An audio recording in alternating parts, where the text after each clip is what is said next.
Hello and welcome to Just One More Watch, and welcome to a video that is long overdue. Perhaps you remember revealing the horror that was the Roadkill Samurai when I reviewed JP Samurai a few months back. Pretty nasty, wasn't it? Now this one was given to me by a friend and Sydney-based subscriber called Hung. Unfortunately, Hung put the watch on to work one day, got to work, realised it had fallen off, he'd been changing straps, picked it up on the way home, but it had been run over repeatedly and it was completely mullered. He gave it to me hoping that I could resurrect it, and indeed I have done. But it has cost me so much time and so much money that I'm not really sure it was worth it. And I didn't do this one alone. I would like to thank a couple of gentlemen who assisted me today. First of all, Larry from Uncle SEIKO. Larry sent me one of his waffle straps last year and it has been sitting in a box waiting for the right watch. This surely is the right watch. Big thank you also to Carlos from Loom Ceramic Bezel Insert. He was kind enough to send me a Loom Ceramic Bezel Insert for this video. Now they also do bezels themselves for these SEIKO Samurais, so he was kind enough to send me the bezel and insert kit. It would have cost me even more money to put this one back together had it not been for the generosity of those two gentlemen, so thanks very much. Now there's a lesson in there somewhere. Perhaps there is such a thing as throwing good money at bad when it comes to watches. Never mind though, what's done is done and cannot be undone. Let's flip the camera and watch me play Dr. Frankenstein.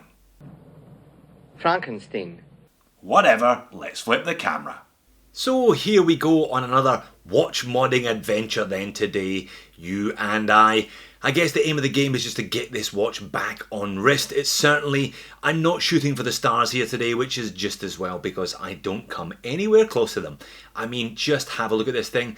Hung had done his own Franken watch in the aftermath of the incident. He glued that piece of domed hardlex in there, shoved in a chapter ring. I believe he squeezed in a 7S26 and got something going, but my goodness, look at the state of that thing.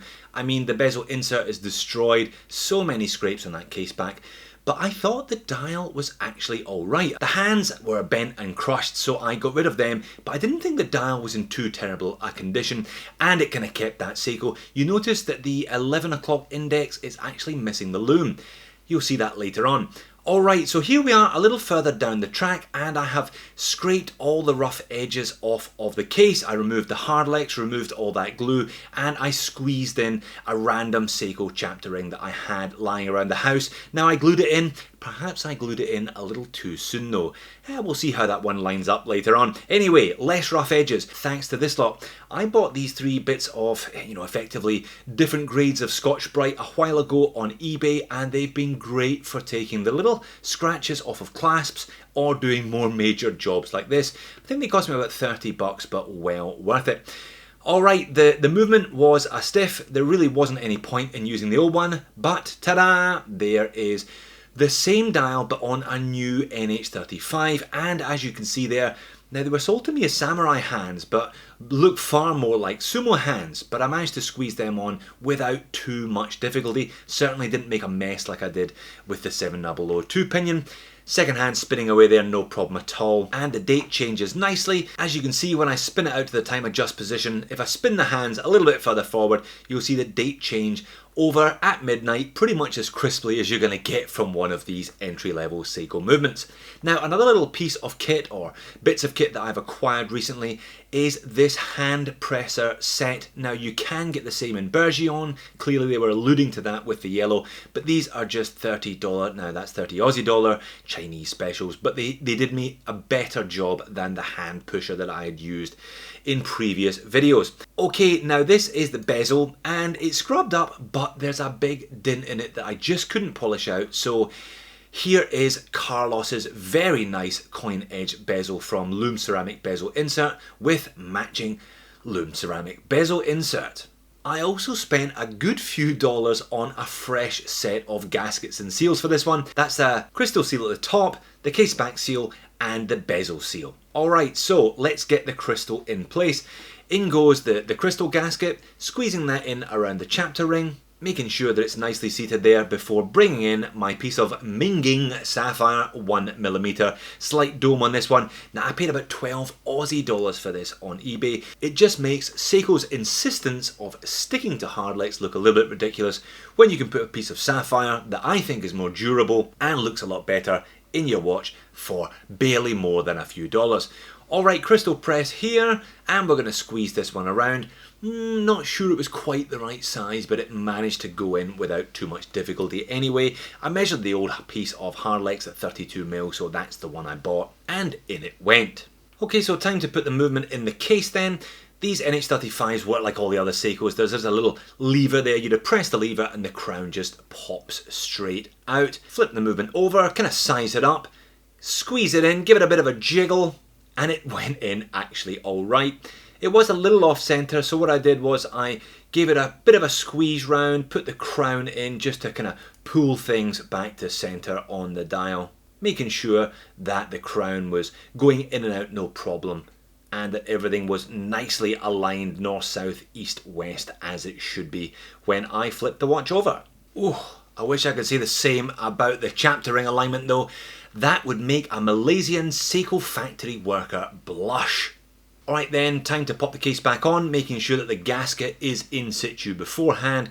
Much smoother effort than previous, thanks to those little gritty Scotch-Brite pads.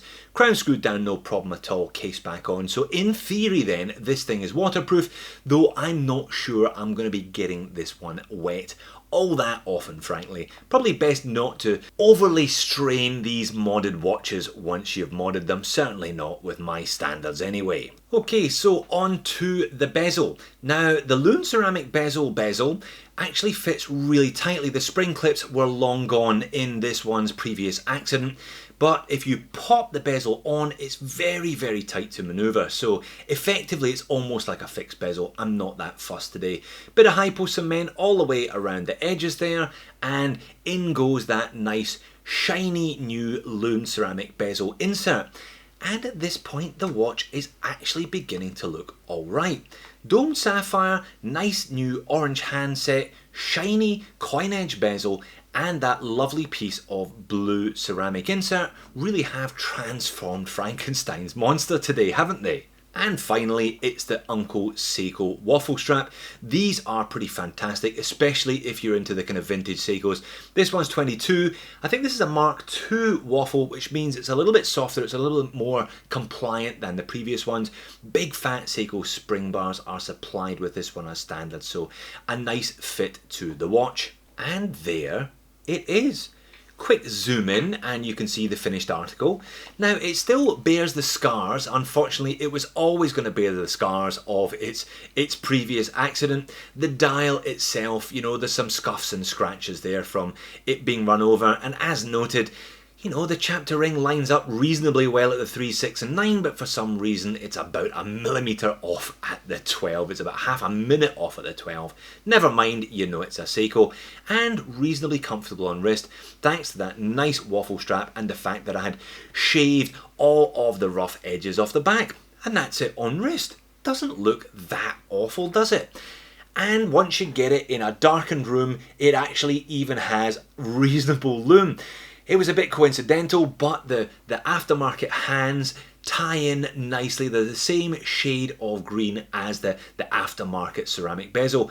And you notice that missing index there at 11. Again, a little scar from the run over, from the car crash that this one was involved in its previous life. But there you are. It lives. I'm not sure why, but it lives. So my advice to you all today is, if someone ever offers you a watch in a small plastic bag like this, say thanks, but no thanks, or you might end up creating a monster like I did. Thanks for watching, and I'll see you in the next video.